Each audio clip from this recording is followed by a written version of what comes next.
খুবই ফেমাস একটা রান্না, যেটা আজকে আমি তোমাদের সঙ্গে শেয়ার করব। সেই রান্নাটার নাম হলো চিংড়ি বাটা পটল।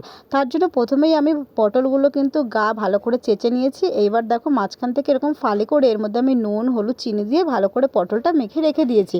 এবার আমি এর মধ্যে মশলার জন্য ইউজ করেছি পেঁয়াজ, আদা, রসুন, কাঁচা লঙ্কা। এটা ভালো করে পেস্ট করে নিয়েছি। টমেটোটা গোটা রেখেছি।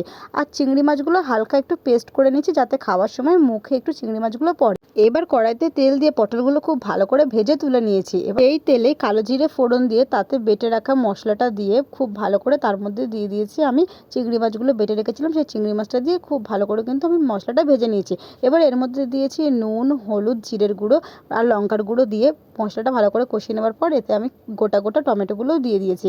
টমেটো দিয়ে মশলাটা যখন ভালো করে আমার তেল বেরিয়ে গেছে, তার মধ্যে দিয়ে দিয়েছি পরিমাণ মতন জল দিয়ে ভালো করে ফুটিয়ে নিয়ে ভেজে রাখা পটলগুলো দিয়ে তার উপরে ধনেপাতা, গরম মশলা ছড়িয়ে দিলেই রেডি হয়ে গেল আমার চিংড়ি বাটা পটল। খেতে কিন্তু অপূর্ব হয়েছে।